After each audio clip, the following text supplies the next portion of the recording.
예배합니다. 예배를 흠양하시고 예배 가운데 하나님 만나는 은혜가 있게 하여 주옵소서. 예수님 이름으로 기도드리옵나이다. 아멘. 사도신경 함께 고백드립니다. 전능하사 천지를 만드신 하나님 아버지를 내가 믿사오며 그 외아들 우리 주 예수 그리스도를 믿사오니 이는 성령으로 잉태하사 동정녀 마리아에게 나시고 본디오 빌라도에게 고난을 받으사 십자가에 못 박혀 죽으시고 장사한 지 사흘 만에 죽은 자 가운데서 다시 살아나시며 하늘에 오르사 전능하신 하나님 우편에 앉아 계시다가 저리로서 산자와 죽은 자를 심판하러 오시리라. 성령을 믿사오며 거룩한 공예와 성도가 서로 교통하는 것과 죄를 사하여 주시는 것과 몸이 다시 사는 것과 영원히 사는 것을 믿사옵나이다. 아멘. 자, 우리 찬송가 272장 함께 찬송합니다. 고통의 멍에 벗으려고 예수께로 나갑니다. 함께 찬송하겠습니다.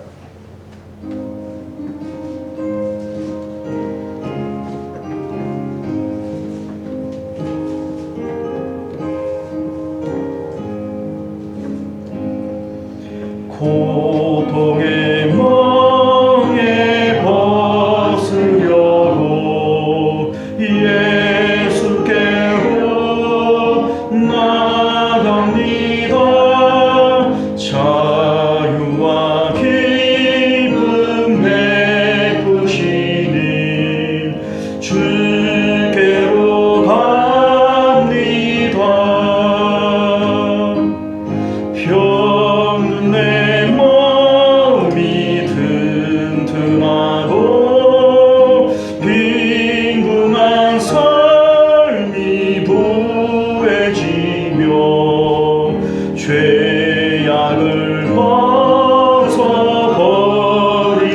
벗어버리려고 주께로 갑니다. 낭패와 실망 당한 뒤에 예수께로 나갑니다. 십자가 은혜 받으려고 주께로 갑니다. 슬프던 마음 위로받고 이 생의 풍파 잔잔하며 영광의 찬송 부르려고 주께로 갑니다. 교만한 마음을 내버리고 예수께로 나갑니다. 복되신 말씀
찬송가 우리 하나 더 하겠습니다. 279장 인내하신 구세주여 함께 찬송합니다.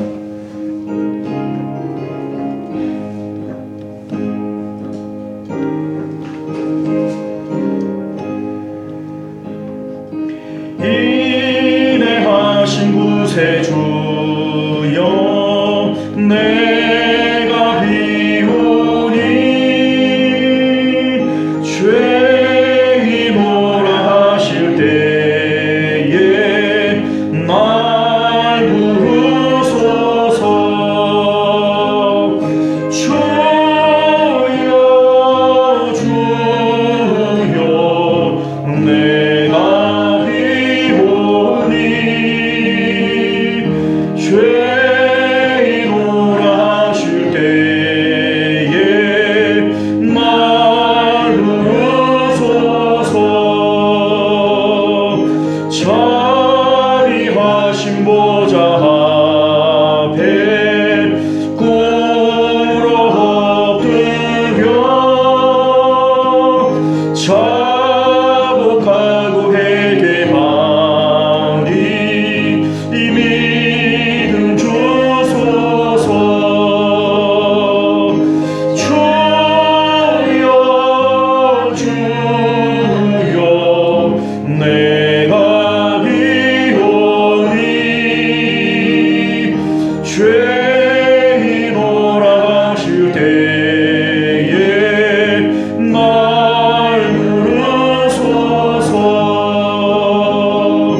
주의 공로 의지하여 주께 가오니 상한 마음을 고치시고 구원하소서. 주여 주여 내가 비오니 죄인오라 하실 때에 날 부르소서. 만복 근원 우리 주여 위로하소서. 우리 주와 같으시니 어디 있을까. 아멘. 주여 주여 내가 비오니 죄인오라 하실 때에 날 부르소서. 아멘.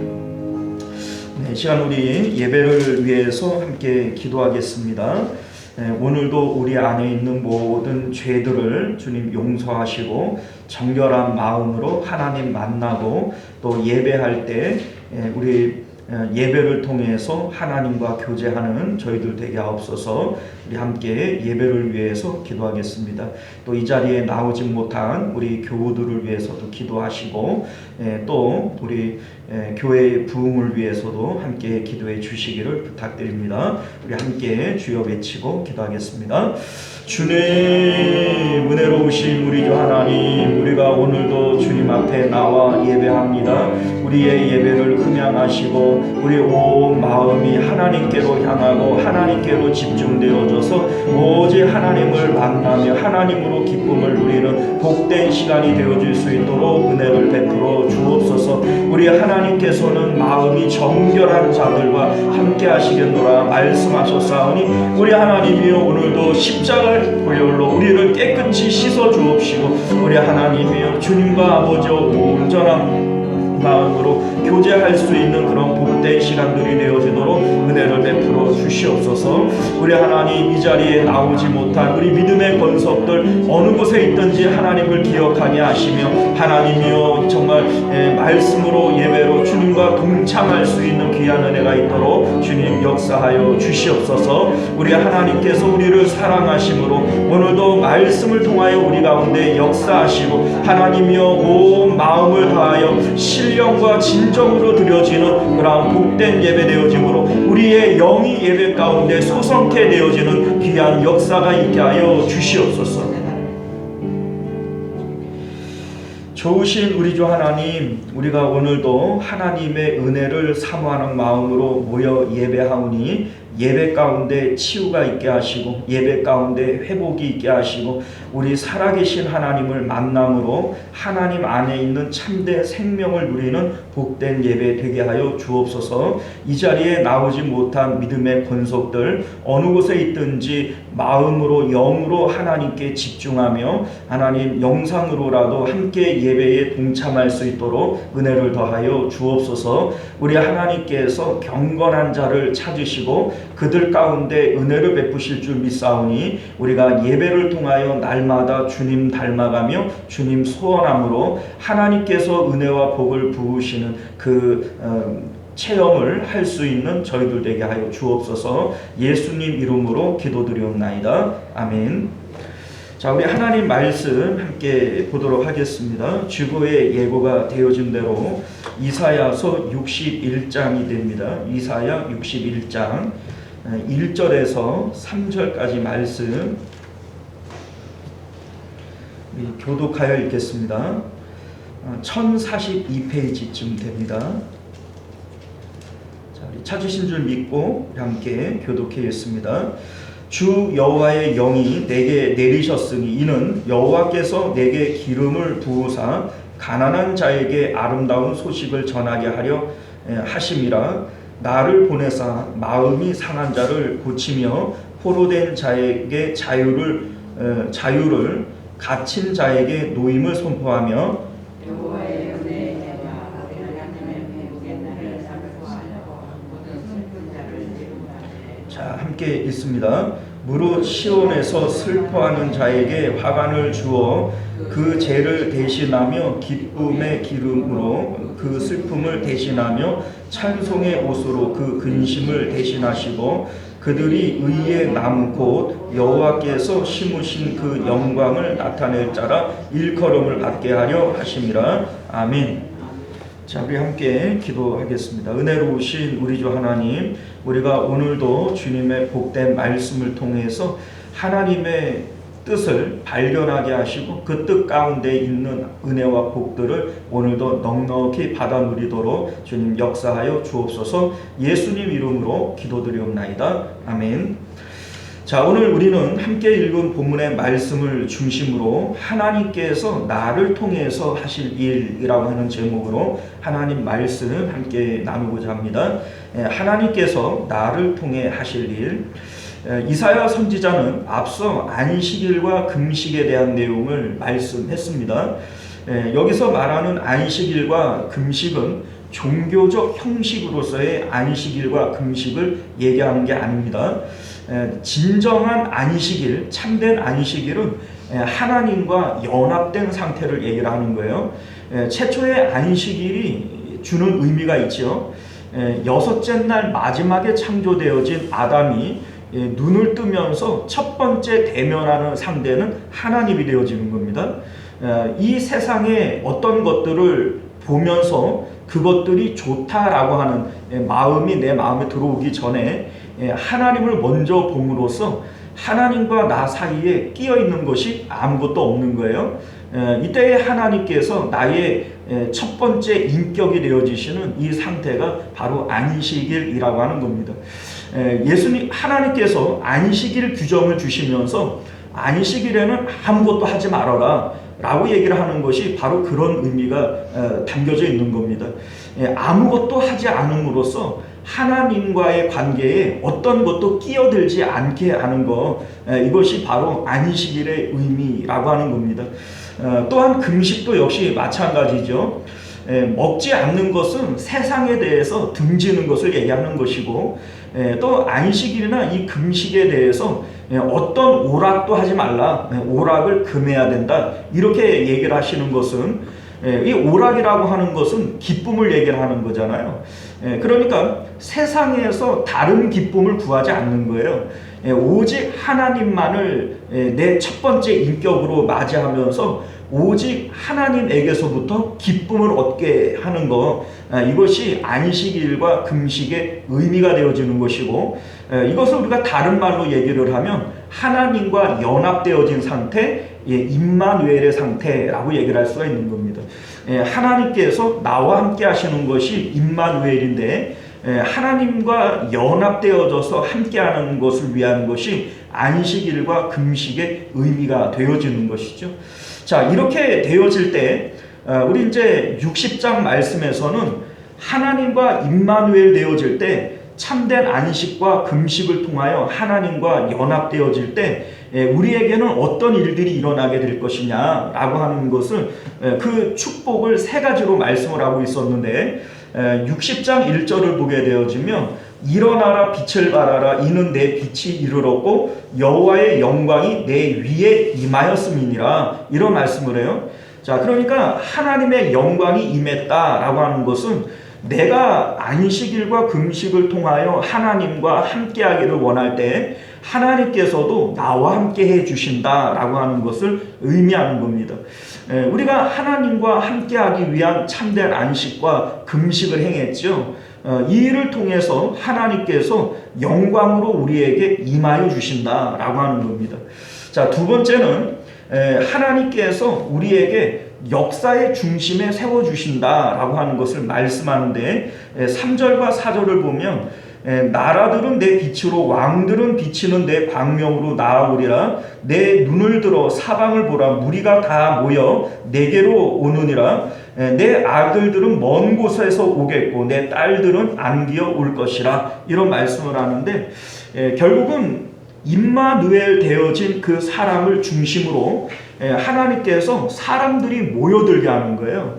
그래서 왕들이 비치는 내 광명으로 나아오고 무리들은 다 모여 내게로 오느니라. 내 아들 내 딸들도 내게 안기어 올 것이다, 이런 말씀을 하고 있는 것이죠.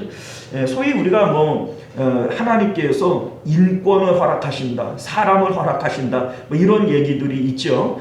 오늘 이제 이 말씀이 바로 그것을 얘기를 하는 것입니다.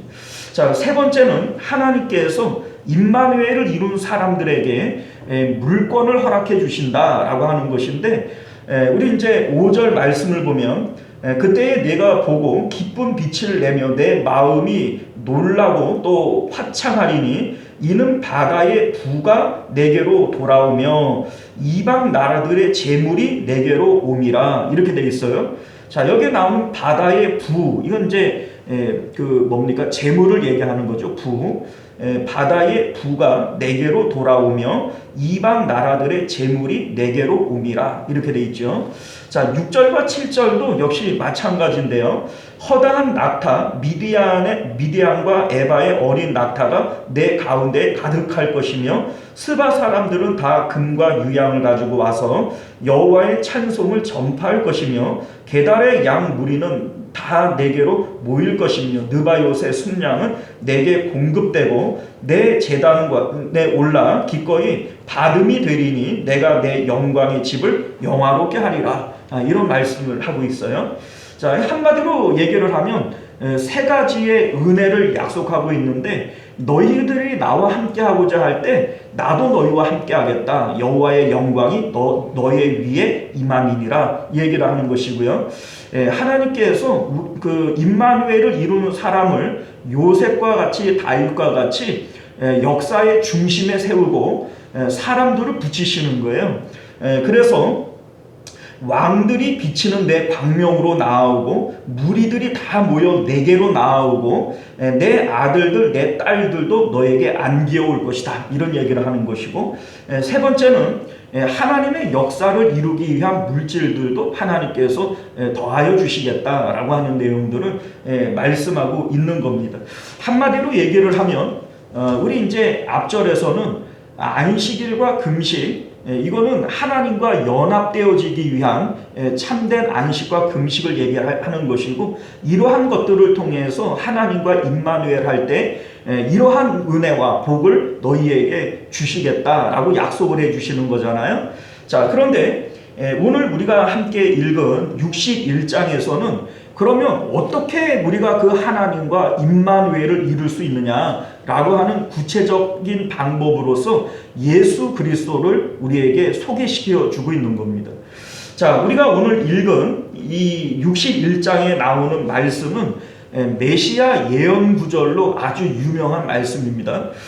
누가복음 4장 18절을 보게 되어지면 예수님께서 해당에서 친히 자기 자신이 이 말씀을 읽음으로써 이 말씀이 곧 나에 대해서 얘기하는 것이다 라고 하는 것을 말씀하셨는데, 누가복음 4장 18절 이하의 내용들을 보면 이렇게 기록이 되어 있어요. 주의 성령이 내게 임하셨으니 이는 가난한 자에게 복음을 전하게 하시려고 내게 기름을 부으시고 나를 보내사 포로된 자에게 자유를, 눈먼 자에게 다시 보게 함을 전파하며 눌린 자를 자유하게 하고 주의 은혜의 해를 전파하게 하려 하심이라 하였더라. 이렇게 누가복음에서 말씀하고 있습니다. 다시 말해서 우리가 하나님과 임마누엘 하게 되어질 때 무엇으로 임마누엘 할 수 있느냐? 예수께서 우리 가운데 오셔서 하나님과 우리 사이를 임마누엘 하게 하는 이러한 사역으로 함께하게 되실 것이다 라고 하는 것을 예언하고 있는 것이죠.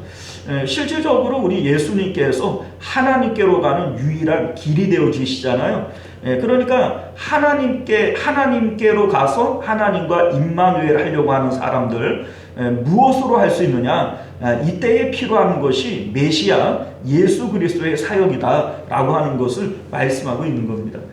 자, 우리가 그런 의미에서 볼 때 오늘 본문이 아주 이제 어떻게 보면은 참 재밌기도 하고 또 우리에게 큰 진리를 하나 소개하고 있는데, 그것이 뭐냐면 우리 이제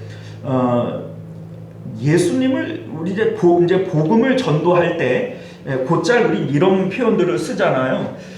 예수 구원, 예수 천당 이런 표현 쓰잖아요. 그런데 우리가 오늘 말씀을 잘 이해를 해보면 사실은 예수 구원, 예수 천당은 잘못된 표현이에요.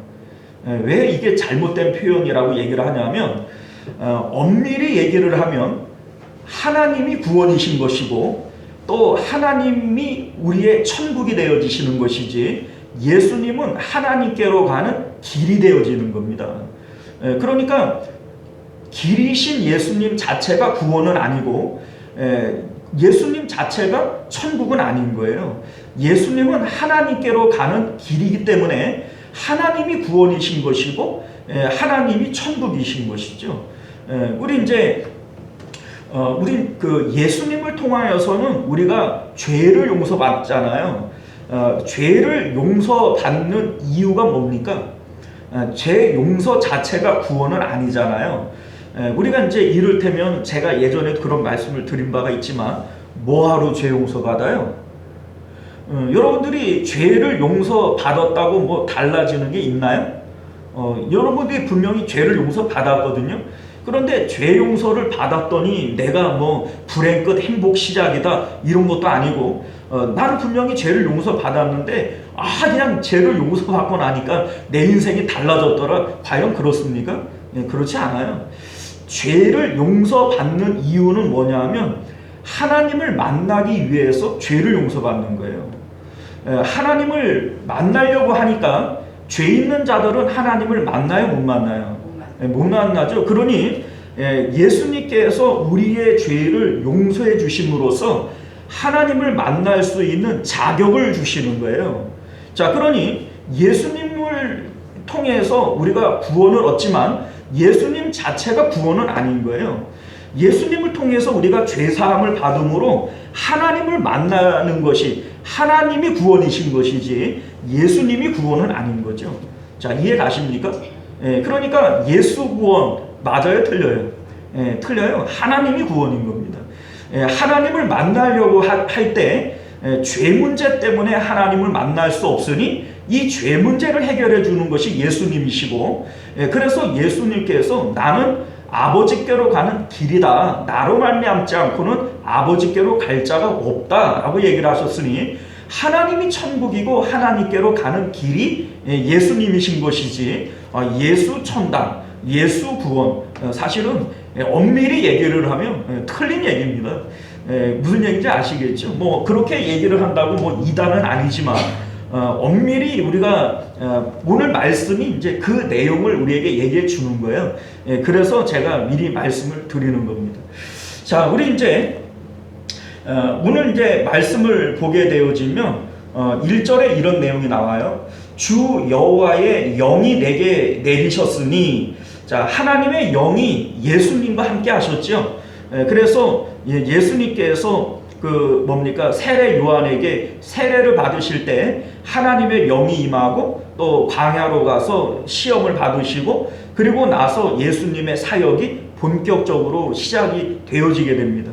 자, 그러니까 예수님께 하나님의 영이 내리신 이유는 내게 기름을 부으사, 기름 붓는다라고 하는 것은 사명을 의미하는 겁니다.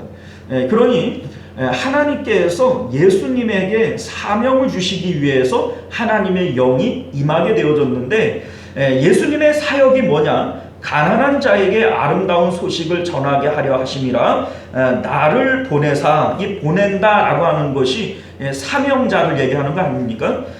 나를 보내사 마음이 상한 자를 고치며 포로된 자에게 자유를, 갇힌 자에게 노임을 선포하게 하기 위함이다. 이런 말씀을 지금 하고 있는 겁니다. 자, 그런데 예수님께서 부활 승천하신 이후에 우리에게도 성령이 임하나요? 안 임하나요? 임하죠. 자, 예수님에게 하나님의 영이 임함으로써 사명을 받았던 것처럼 오늘날 우리들에게 성령이 임하는 것도 사명을 위한 것이다 라고 하는 거예요. 그래서 예수님께서 너희는 예루살렘을 떠나지 말고 아버지께서 약속하신 성령을 기다려라, 이런 말씀을 하시는 것이고, 이 성령이 임하심으로 사마리아와 땅끝까지 복음을 전해야 하는 전도자의 사명이 우리에게 임하게 되어지는 겁니다. 자, 그런데 그러니까 이제 예수님의 이 남은 사역들이 오늘날 우리들에게 오게 되어지는 것이죠. 그래서 오늘 말씀의 제목이 하나님께서 나를 통해 하실 일이라고 하는 제목으로 한번 잡아본 거예요. 예수님의 사역이, 이게 이제 오늘 본문에 나오는 것은 분명히 예수님의 사역이 맞아요. 그런데 이게 예수님의 사역만으로 끝나는 거냐? 아니라는 겁니다. 이 예수님의 사역은 예수님 부활 승천 이후에 성령이 우리에게 임함으로써 예수님의 사역은 우리에게 전가가 되어진 것이고, 그래서 예수님께서 이런 말씀을 하시잖아요. 성령을 통하여 너희가 내가 한 일뿐만 아니라 이보다 더 큰 일도 하리라, 이런 말씀을 하시는 거예요. 자, 그러니 오늘 이 61장에 나오는 내용들은 1차적으로는 예수님의 사역이기도 하지만 오늘날 우리들의 사역이기도 하다라고 하는 것을 여러분들 믿으실 수 있기를 바랍니다. 자, 오늘 우리 이제 말씀을 좀 보면요, 2절 말씀을 보면 여호와의 은혜의 해와 우리 하나님의 보복의 날을 선포하며 모든 슬픈 자를 위로하되, 이렇게 돼 있죠. 자, 여기에 나오는 이 모든 슬픈 자는 1절에 나오는 이 사람들을 얘기하는 거예요. 가난한 자, 마음이 상한 자, 포로된 자, 갇힌 자, 이러한 사람들이 모든 슬픈 자들을 얘기를 하는 건데, 자, 사실은 우리가 이렇게 얘기를 하면 세상에 가난하고 슬프고 갇히고 포로된 자들은 좀 광범위하게 많잖아요. 뭐 갇힌 자 이렇게 얘기를 하면 지금 교도소에 있는 사람들도 다 갇힌 자들이고, 뭐 가난한 자 이렇게 얘기를 하면 뭐 세상에 가난한 자 얼마든지 있고. 자, 그런데 여기서 말하는 이 포로되고 가난하고 뭐 이러한 사람들이 세상에서 말하는 그들을 얘기하는 걸까? 아니라는 겁니다.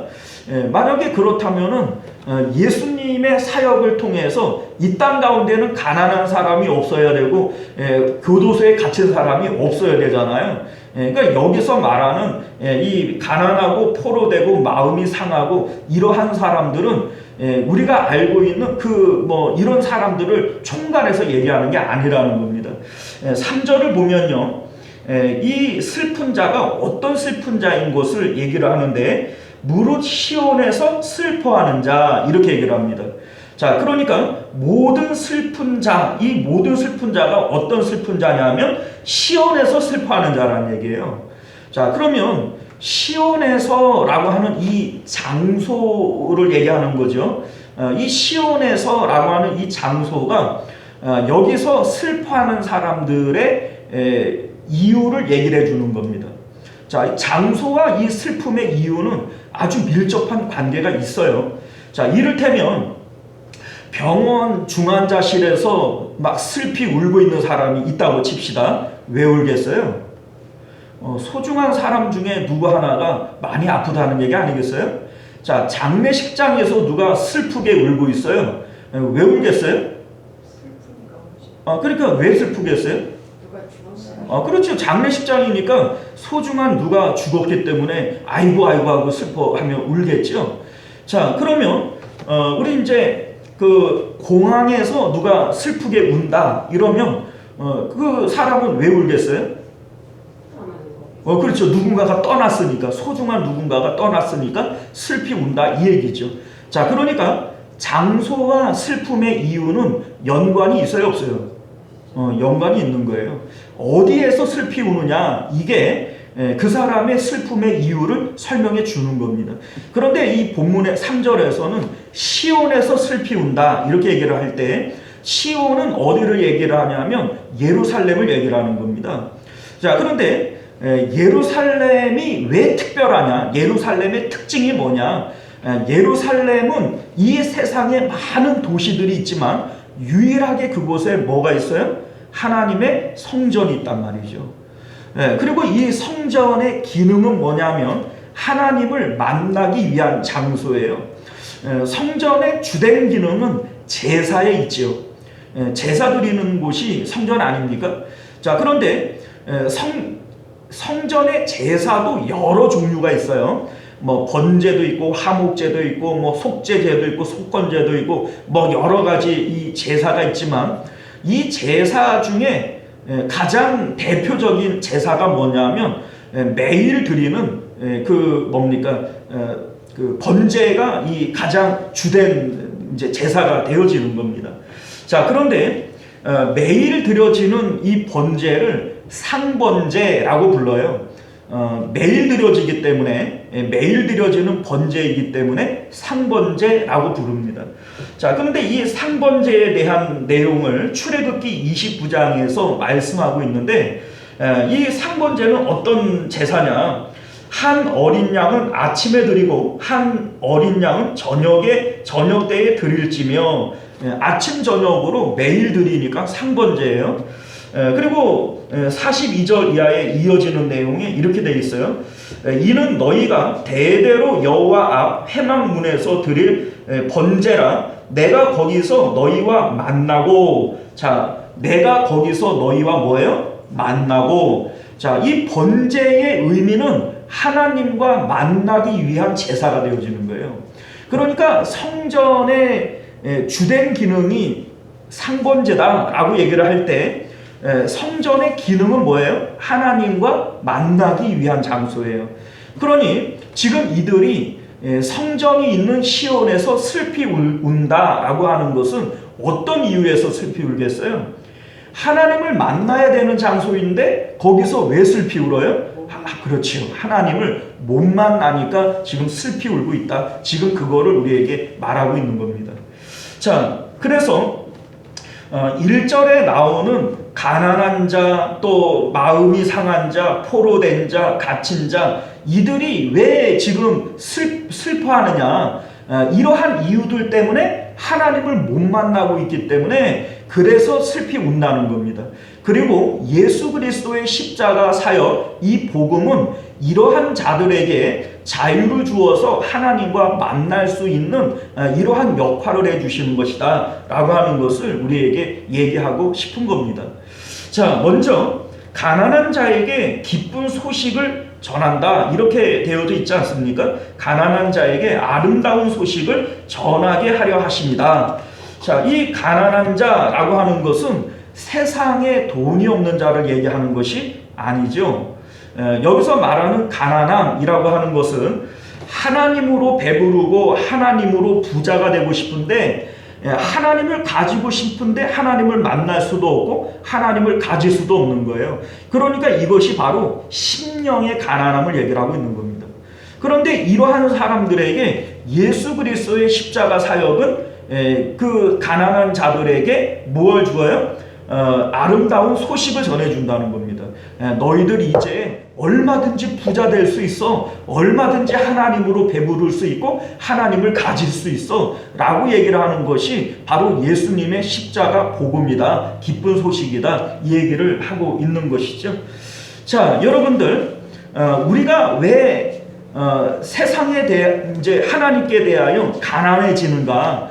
가난해지는 이유는 세상에 대하여 부유한 자들은 하나님께 대하여는 가난한 자들이 되어지는 거예요. 세상에 있는 것들로 배부르려고 하고 기뻐하려고 하는 자들은 상대적으로 하나님께 대하여는 가난해지는 겁니다. 하나님과 재물을 겸하여 섬길 수 없다고 그랬죠. 그러니까 재물을 밭에 감추어진 보화와 같이 여기고 그것으로 배불리려고 하고 기뻐하려고 하는 자들은 하나님으로는 가난해질 수밖에 없는 거예요. 자, 그런데 육신을 갖고 있는 모든 사람들은 세상에서 부유해지고 싶은 마음을 가져요. 그러니 이 사람들이 하나님을 갖고 싶어도 육신의 생각을 못 죽이는 거예요. 그러니 하나님께 대하여는 가난한 심령을 가질 수밖에 없는데 이 사람들에게 복음이라고 하는 것은 세상에 대하여 죽음을 얘기를 하는 것이기 때문에 이제 너희들은 하나님을 가질 수 있다. 하나님으로 배부를 수 있다. 라고 하는 이 복음이 기쁜 소식이 되어진다. 라고 하는 겁니다. 자, 두 번째, 마음이 상한 자를 고치신다. 이러한 내용이 나오는데요. 마찬가지예요. 마음이 상하는 이유야 뭐 여러 가지로 많겠지만 시온에서 마음이 상한다라고 하는 것은 하나님을 만나기 위해서 시온까지 예루살렘까지 찾아왔는데 하나님으로부터 거절당하는 거예요. 그래서 하나님을 만날 수 없는 상태가 된 거 아닙니까? 그러니까 지금 이들이 슬퍼하고 있는 거죠. 자, 이때에 왜 하나님으로부터 거절당하게 되었느냐? 죄 문제 때문에 하나님으로부터 거절당하는 거예요. 이때 예수님께서 우리를 고치시는 겁니다. 죄 때문에 망가져 있는 우리들을 고치셔서 하나님을 만날 수 있는 자격을 부여해 주시는 것이 바로 예수님의 사역이 되어지는 것이죠. 자, 세 번째, 포로된 자에게 자유를 주신다라고 하는 것도 역시 마찬가지예요. 포로되어진다라고 하는 것은 사로잡히는 걸 얘기를 하는 겁니다. 하나님을 만나야 되는데 세상에 사로잡혀 있는 거예요. 우리가 이제 하나님을 사랑해야 되는데 하나님을 사랑하지 못하도록 우리를 막는 원수가 있어요. 그게 누구냐면 우리 예수님께서 너희 집안 식구가 너희의 원수니라 이런 말씀을 하시죠. 아버지나 어머니나 아들이나 딸이나 집이나 전토나 내 목숨까지라도 나보다 더 사랑하는 자는 내게 합당하지 않다 이런 말씀을 하시죠. 이러한 것들이 오늘날 우리를 사로잡는 것들이에요.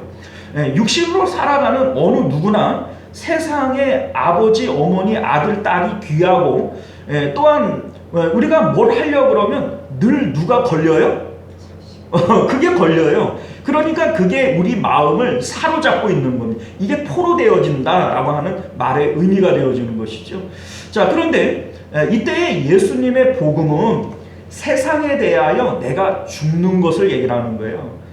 그러니까 우리가 생으로 우리 아버지, 어머니, 아들, 딸 이것을 우리 주님 등 뒤로 던져버린다, 이걸 잊어버린다, 이거는 어려워요. 그런데 예수 그리스도의 십자가를 통하여 우리가 이것들을 예수님 등 뒤로 던지는 일들은 얼마든지 가능한 것이죠. 바로 십자가가 그러한 의미를 담고 있는 것이다 라고 하는 것을 믿으실 수 있기를 바랍니다. 자, 네 번째, 갇힌 자에게 노임을 선포한다 라고 하는 것도 역시 마찬가지예요. 우리가 이 육체라고 하는 이 뭡니까 몸에 사로잡혀 있는 거, 여기 안에 우리가 갇혀 있는 거예요. 우리 마음이 육체에 갇혀 있으므로 사실은 우리 마음은 육체에 갇혀 있을 필요가 있어요, 없어요? 없어요. 그럼에도 불구하고 언제나 우리 마음은 육체에 갇혀 있는 거예요. 그래서 얼마든지 복음을 통하여 우리의 마음은 육체를 벗어날 수 있어요.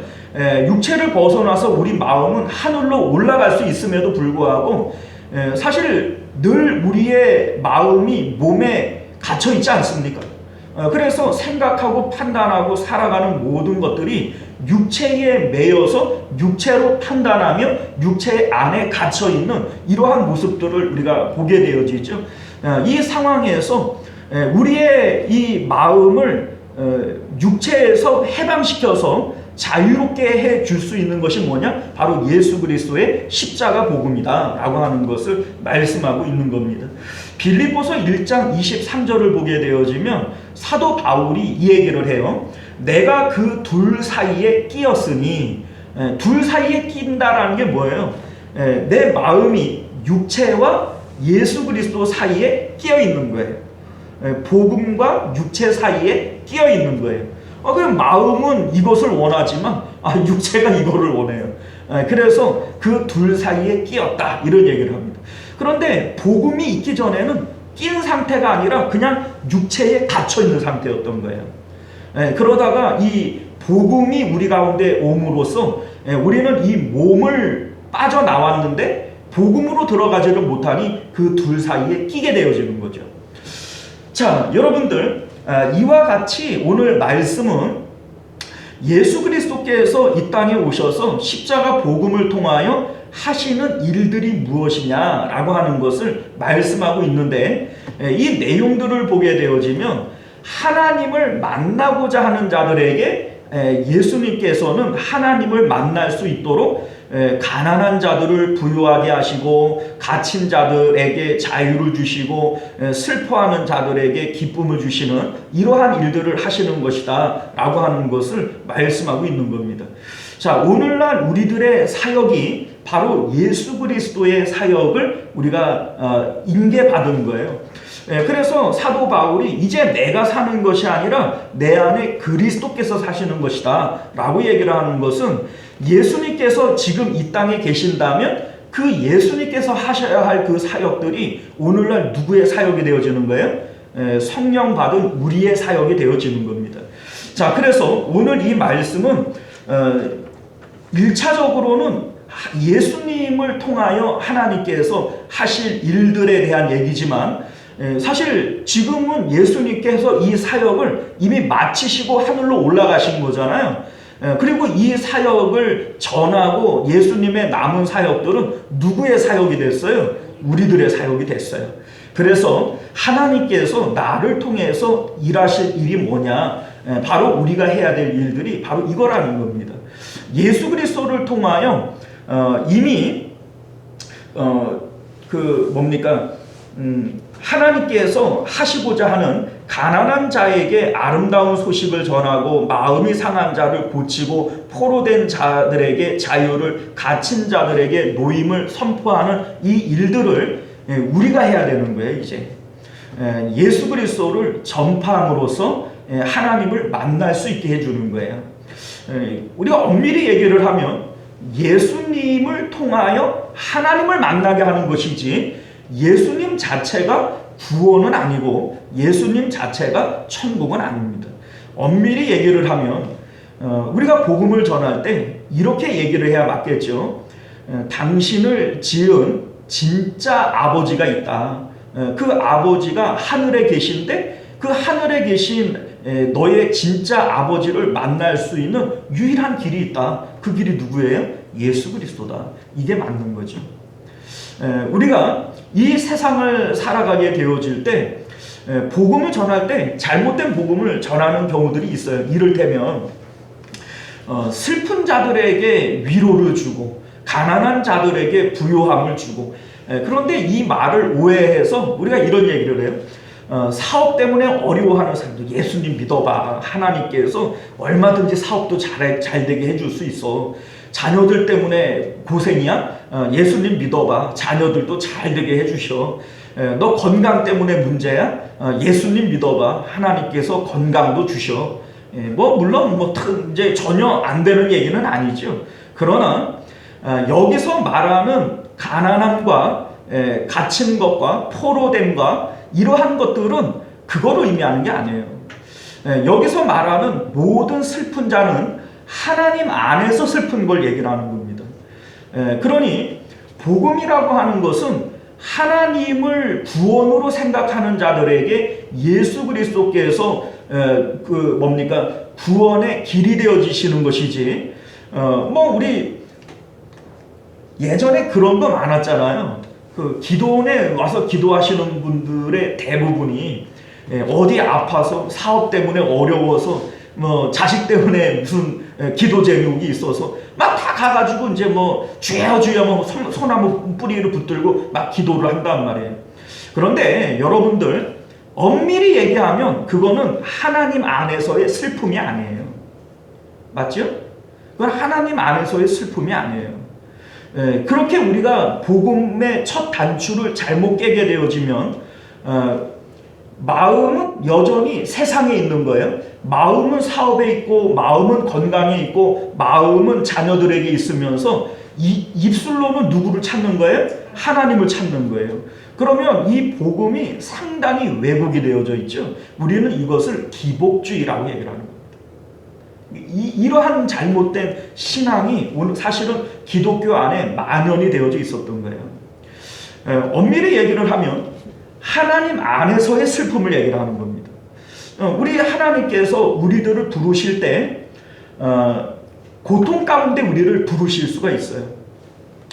이를테면은 건강이 안 좋아지는 것으로 하나님을 찾게 만들고, 자녀들의 어려움을 통하여 하나님을 찾게 만들고, 마음의 공허함을 통하여 하나님을 찾게 만드는 거예요. 이럴 때 하나님께서 왜 나에게 이러한 고통을 주실까? 이 문제를 해결하기 위한 것이 아니에요. 하나님께서 왜 나에게 이러한 아픔을 주실까? 라고 하는 하나님을 만나기 위한 방편으로 기도를 하는 거예요. 그런데 어쨌든 하나님을 만나고 보면 하나님께서는 어떤 모양으로든 내 삶의 문제를 해결해 주신단 말이에요. 사업의 문제를 좋은 방향으로 풀리게 하심으로 해결할 수도 있고, 사업이 안 되는 것은 똑같은데 내 마음에 평안함을 주심으로 해결해 주실 수도 있는 거죠. 자녀들에 대한 문제도 마찬가지고 내 건강에 대한 문제도 마찬가지인 거예요. 당장에 이 건강의 문제를 해결하겠다고 기도하는 것이 아니라 하나님께서 왜 나에게 이 건강의 문제를 주셨을까라고 하는 이 마음을 가지고 하나님께 묻고 기도를 하는 거예요. 이때에 하나님을 만나는 자들에게는 하나님께서 어떤 형태로라도 응답을 하시는 것이죠. 그래서 그 건강의 문제는 여전히 있음에도 불구하고 내 마음에 더 이상 그 건강이 문제가 되어지지 않도록 만들어줄 수도 있고, 하나님께서 그 건강 문제를 직접적으로 고쳐주실 수도 있는 거예요. 그러나 여기서 우리가 잘못되어졌다라고 얘기를 하는 것은 예전에 우리가 그런 식으로 전도를 하는 것이 아니라 어떻게 전도를 했어요?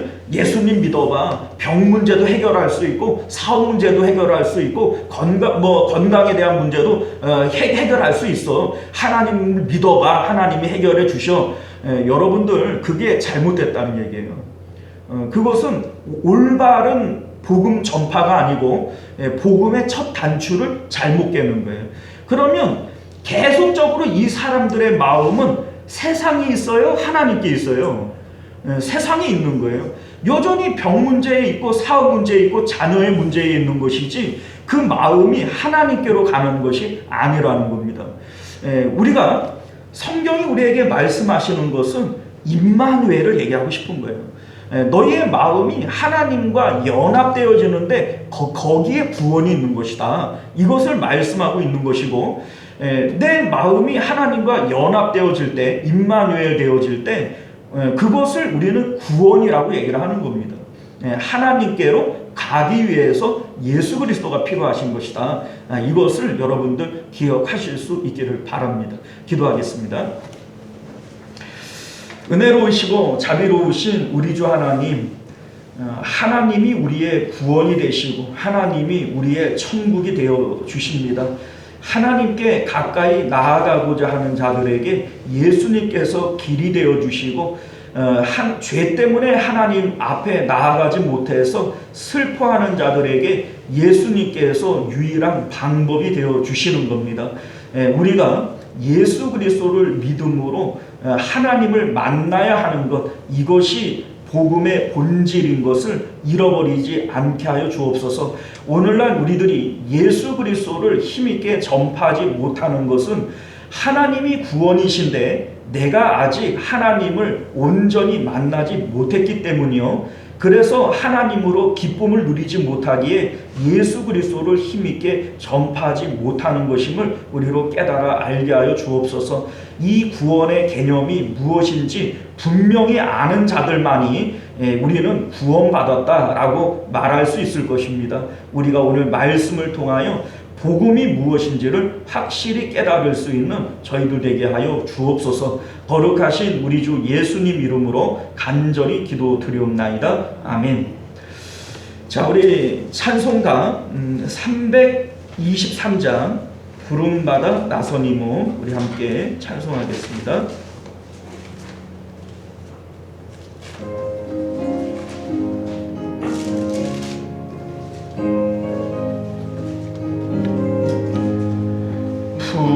부름받아 나서니모 어디든지 가보리라.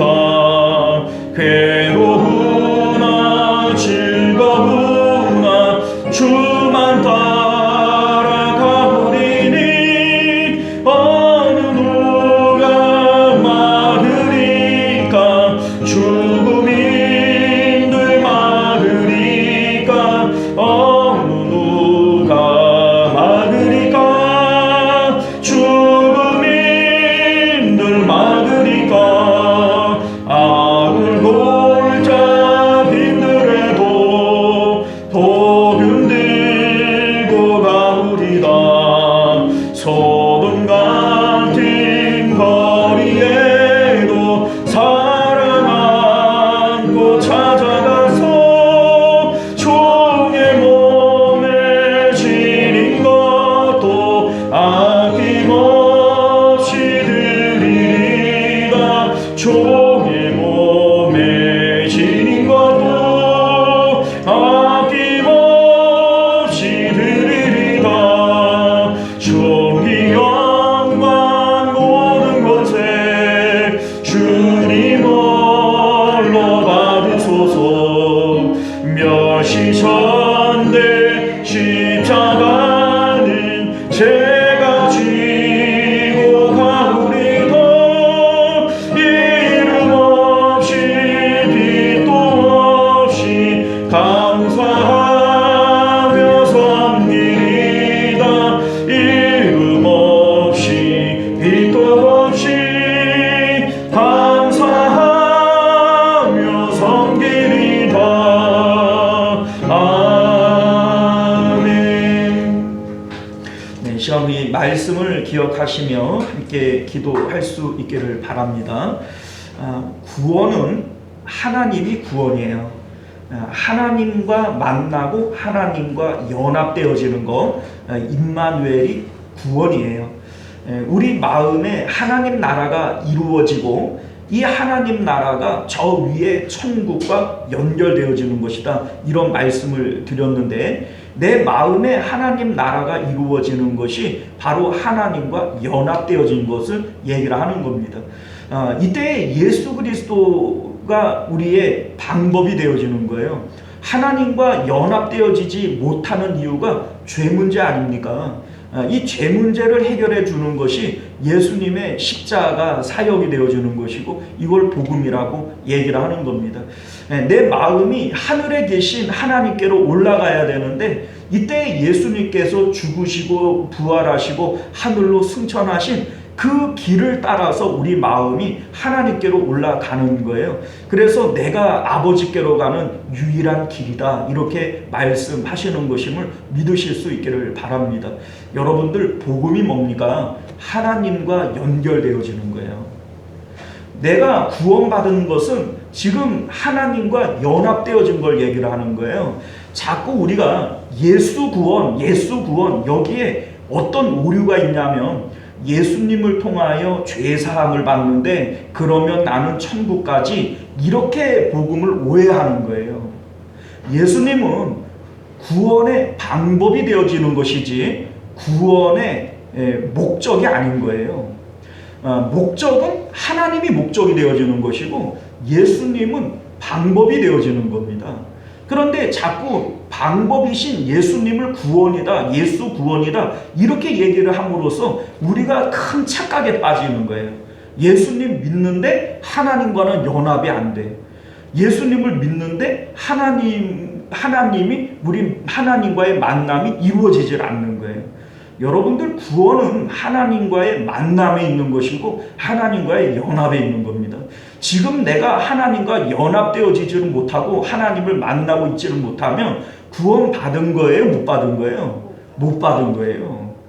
그런데 자꾸 예수 구원 이렇게 얘기를 하니까 예수님을 내가 알고 있고 믿고 있다라고 하는 이 자체가 구원이라고 자꾸 착각을 하는 거예요. 하나님을 만나야죠. 내 마음에 하나님 나라가 이루어져야죠. 그게 구원이에요. 그것을 위한 방법이 예수님인 거죠. 정확하게 아셔야 돼요. 이거를 모르면 내가 구원을 받았는지 못 받았는지 그걸 어떻게 알아요, 그죠? 그 구원이 뭔 줄도 모르는데. 자, 그러니 여러분들, 구원은 예수님을 아는 게 아니에요. 하나님이 구원이십니다. 여러분들 마음에 하나님이 계시고 하나님을 사랑하고 하나님과 연결되어질 때 그것을 우리는 구원이라고 불러요. 자, 이 시간 함께 기도하실 때 우리가 복음이 무엇인지를 바르게 알고 내 마음에 지금 현재 하나님과 연합되어지는 하나님 나라가 이루어지게 하여 주옵소서. 이러한 마음 가지고 우리 주여 한번 외치고 기도하겠습니다. 주여, 은혜로우시고 자비로우신 우리 주 하나님, 구원이 무엇인지를 우리가 분명히 알고 예수 그리스도의 사역이 무엇인지를 이해할 수 있는 저희들 되게 하여 주옵소서.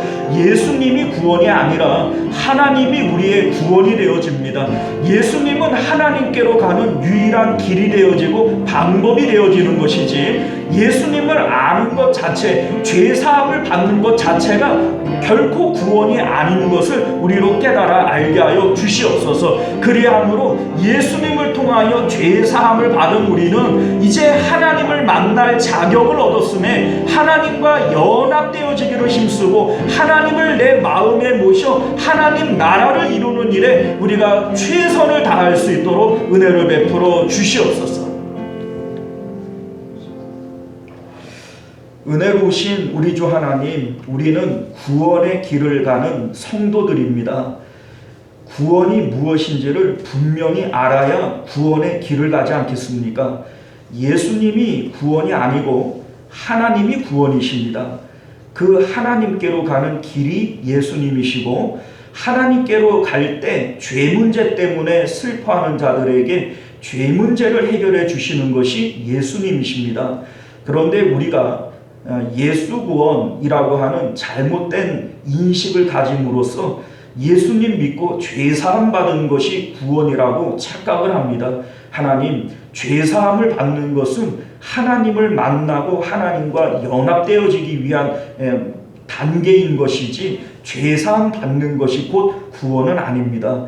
우리가 예수님을 통하여 죄사함을 받았다면 이제는 하나님과 연합하여 내 마음에 하나님 나라가 이루어지게 하는 일에 열심을 낼 수 있도록 은혜 베풀어 주옵소서. 내 마음에 하나님 나라가 이루어지고 하나님을 사모하고 하나님을 사랑하게 되어질 때 이것이 바로 구원인 것을 우리로 깨달아 알게 하여 주옵소서. 이 복음을 전파하는 이 사명 이제 우리에게 주셨사오니 구원이 무엇인지를 분명히 알고 이 복음 전파하는 저희들 되게 하여 주옵소서. 거룩하신 우리 주 예수님 이름으로 간절히 기도드리옵나이다. 아멘. 주기도문으로 예배 마칩니다. 하늘에 계신 우리 아버지여, 이름이 거룩히 여김을 받으시오며 나라가 임하시오며 뜻이 하늘에서 이루어진 것 같이 땅에서도 이루어지이다. 오늘 우리에게 일용할 양식을 주시옵고 우리가 우리에게 죄 지은 자를 사하여 준 것 같이 우리 죄를 사하여 주시옵고 우리를 시험에 들게 하지 마시옵고 다만 악에서 구하시옵소서. 나라와 권세와 영광의 아버지께 영원히 있사옵나이다. 아멘.